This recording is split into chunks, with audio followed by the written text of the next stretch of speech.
ஸ்ரீமதே ராமானுஜாய நமஹ. நம்ம இப்ப பார்த்துட்டு இருக்க இந்த இடம் நேபாளில் இருக்கும் ஜனக்பூர். ஜனக்பூர்ல தான் சீதா பிராட்டி வளர்ந்தா.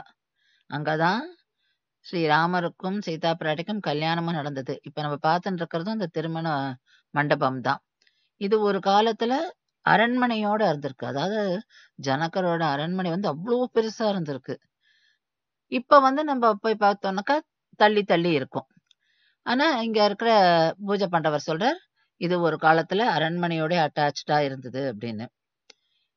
இந்த இடத்துலயே நம்ம இன்னும் கொஞ்சம் தூரம் போனோம்னாக்கா யாகம் பண்ண இடமும் பார்க்கணும். அதாவது அவ கல்யாணத்தும் போது ஹோமம் பண்ண அந்த இடமும் இருக்கும். அதுக்கு பக்கத்துலயே ஒரு குண்டு இருக்கு. அது வந்து ஸ்ரீராம பாத தீர்த்தம் தேங்கி இருக்கிற இடம் இது. இவளுடைய கல்யாண மண்டபத்துல இன்னைக்கும் என்ன விசேஷம் அப்படின்னா, 2 போர்ஷனா கட்டுவாளாம். ஒண்ணுத்துல வந்து மூங்கிலால கூரை போட்டிருக்குமா, அங்கதான் அவ கல்யாணமே நடக்குமா.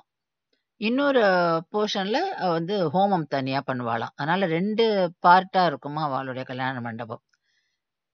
இன்னைக்கும் இங்க இந்த இடத்துல புதுசா கல்யாணம் பண்ண தம்பதிகள் வரா. இங்கேயே நிறைய பேர் கல்யாணமும் பண்ணிக்கிறா. இந்த ஸ்ரீராமர் சீதா தேவி விவாகம் நடந்த இந்த மண்டபத்துல. ஸ்ரீமதே ராமானுஜாய நமஹ.